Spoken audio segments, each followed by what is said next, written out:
Hello everyone, আমি প্রিয়াঙ্কা দে টাউটিরাম। আজকে যে টপিকটা নিয়ে কথা বলবো সেটা হচ্ছে খুব সুন্দর একটা টপিক, সেটা হচ্ছে সিঁদুর। আমাদের মেয়েদের কাছে সিঁদুরটা খুব পবিত্র জিনিস। তো সিঁদুর নিয়ে কথা বলতে গিয়ে একটা কথা যেটা প্রথমেই বলা হয় যে সিঁদুর আমরা মাথায় কেন পরি, একদম ওপরে মাথায় কেন, সর্ব উচ্চ জায়গায় আমরা সিঁদুরটা কেন পরি? কারণ সিঁদুর পরা মানে হচ্ছে একজন মেয়েকে এটা বোঝানো হয় যে তুমি স্বামীর জন্য সিঁদুরটা পরছো। সিঁদুরটা সবার উপরে থাকে, তার মানে কি স্বামীও তোমার থেকে ওপরে থাকবে। ওপরে থাকবে মানে স্বামী তোমার থেকে সব কিছুতে বেস্ট হবে। একজন মেয়ের থেকে তার স্বামী সব কিছুতে পারদর্শী বেশি হবে। মানে হচ্ছে এটা যে শুধুমাত্র আমরা এটা দেখলে হবে না যে আমরা মহিলারা কেন সিঁদুর পরবো, ছেলেরা তো কিছু পরে না আমাদের জন্য, তা আমরা মহিলারাই কেন পরবো না। কারণটা হচ্ছে ডিপ কারণ আছে, সেটা হচ্ছে যে একটা মেয়েকে ছোটোবেলা থেকে বোঝানো হয় যে সিঁদুর সবার ওপরে থাকে। সেরকম তুমি যখন বর নির্বাচিত করবে তোমার জন্য, সেটা দেখে শুনে নির্বাচিত করবে জানি তোমার বর সব বিষয় তোমার থেকে বেশি পারদর্শী হয়।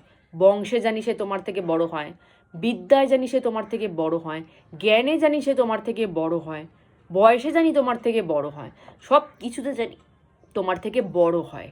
এটা শেখানো হয় সিঁদুর ও মাথায় পড়ার সাথে।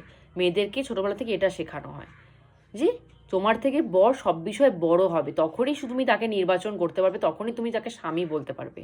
তোমার থেকে যদি কোনো অংশে সে ছোট হয়ে যায়, বিদ্যায় হোক, বর্ণে হোক, জ্ঞানে হোক, শিক্ষায় হোক, টাকা পয়সার দিক থেকে হোক না কেন, যদি তোমার বয়সের দিক থেকে হোক, কোনো বিষয় যদি তোমার থেকে সে নিজের হয়ে যায়, তখন কিন্তু তাকে নির্বাচন করো না।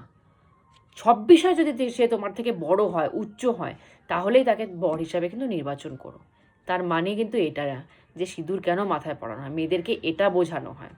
কেন সব কিছুতে বর্ণ উচ্চ উচ্চ কেন হবে স্বামী? কারণ আমরা মেয়েরা যদি স্বামী কোনো ব্যাপারে আমাদের নিম্নে চলে যায়, তাহলে কিন্তু আমাদের ভক্তি শ্রদ্ধাটা স্বামীর প্রতি সেরকমভাবে থাকবে না। যে ও তুমি আমার থেকে ছোট, তুমি আমার থেকে কম টাকা ইনকাম করো, তুমি আমার থেকে বর্ণে ছোট, তুমি আমার থেকে বংশে ছোট, তুমি আমার থেকে বিদ্যায় ছোট, জ্ঞানে ছোট। তো এই ছোট জিনিসটা যদি চলে আসে কোনো মেয়ের মনে, তাহলে কিন্তু সে স্বামীর প্রতি সে ভক্তি শ্রদ্ধাটা সে আনতে পারবে না। আমরা ভক্তি শ্রদ্ধা তাকেই করি যে আমাদের থেকে সব কিছুতে বড় হয়। ঠাকুরকে আমরা ভক্তি শ্রদ্ধা এই কারণে করি, সে সবার থেকে ওপরে, কারণ সে সব কিছুর থেকে উচ্চ। তার জন্য আমরা তাকে ভক্তি শ্রদ্ধা করি। তো সেরকমই হাজবেন্ড যদি কোনো অংশে কমই থেকে যায়, তাহলে কিন্তু তাকে নির্বাচন করা যায় না। তাহলে মনে কিন্তু একটা ইগো প্রবলেম চলে আসে যে আমি আমার স্বামীর থেকে উচ্চ বেশি। তো সেই ভক্তিটা তখন স্বামীর প্রতি থাকে না মেয়েদের। স্বামীর প্রতি ভক্তি না থাকলে কি হয় সেটাও বলে দিচ্ছি। স্বামীর প্রতি ভক্তি না থাকলে সন্তান কিন্তু ভালো হয় না। যেরকম কয়াধু, হিরণ্যকশ্যপুর নাম সবাই আমরা জানি, প্রহ্লাদের বাবা কয়াধু। সে অসুর ছিলেন, কিন্তু তার ওয়াইফ কয়াধু, তার স্বামীর প্রতি কিন্তু অগাধ শ্রদ্ধা ভক্তি ছিল। তার স্বামীর প্রতি অগাধ শ্রদ্ধা ভক্তি ছিল বলেই সে প্রহ্লাদের মতো ভক্তকে জন্ম দিতে পেরেছে। আবার অপোজিটে যদি একজন বলি যে গান্ধারী, রাম সবাই জানো, কুরুক্ষেত্রে গান্ধারী, তার স্বামীর প্রতি এতটা ঘৃণা ছিল।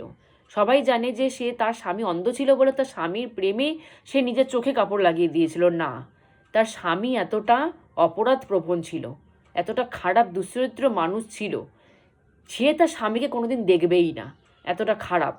তার জন্য সে নিজের চোখে পট্টি বেঁধে নিল যে আমি আমার স্বামীকে কোনোদিন দর্শনই করব না। এতটা ঘেন্না স্বামীর প্রতি। তো ওই ঘেন্নার থেকে জন্ম হলো দুর্যোধন দুঃশাসনে। স্বামীর প্রতি যার ভক্তি শ্রদ্ধা যেরকম, সন্তানও সে সেরকমই পাবে। স্বামীর প্রতি ভক্তি শ্রদ্ধা আনার একটাই উপায় যে আমার থেকে সে সব বিষয়ে উচ্চ হবে। তাহলে একটা মেয়ে মানুষের মনে একটা স্বামীর প্রতি শ্রদ্ধা জন্মে। একটা বিষয় যদি নড়ে যায়, একটা বিষয় যদি ছোট হয়ে যায় স্বামী, তাহলে কিন্তু সে শ্রদ্ধা ভক্তিটা আসে না। শ্রদ্ধা ভক্তি না আসলে সন্তানও কিন্তু সে ভালো পাবে না। সন্তানও সে ভক্তের মতো সন্তানও পাওয়া যায় অসুরের ঘর থেকে, আবার দুর্যোধন দুঃশাসনের মতনও কিন্তু সন্তান পাওয়া যায় একজন রাজঘরানার থেকে। অপোজিট কিন্তু সিস্টেম এখানটা, একজন রাজঘরানা তারপরেও সে দুর্যোধন দুঃশাসনের জন্ম দিল, আর একজন অসুর ফ্যামিলি তারপরেও সেই অসুর ফ্যামিলির থেকে ভক্ত প্রহ্লাদের জন্ম হলো। কারণ দুটোই ডিপেন্ড করতেছে একজন মহিলার তার স্বামীর প্রতি ভক্তি ভালোবাসার থেকে, ভক্তি শ্রদ্ধার থেকে ডিপেন্ড করে যে সন্তান কীরকম হবে। এই জন্য সিঁদুর সবার উপরে পরানো হয়, কারণ এটা সব মেয়েদেরকে ছোটোবেলা থেকে বোঝানো হয় স্বামী সবার ওপরে হবে, তাহলেই তোমার ভক্তি শ্রদ্ধা বাড়বে, টান বাড়বে, তাহলেই তুমি সেরকম সন্তানের জন্ম কিন্তু দিতে পারবে। তো আজকে তো এখানেই স্টপ করছি। জয় গুরু।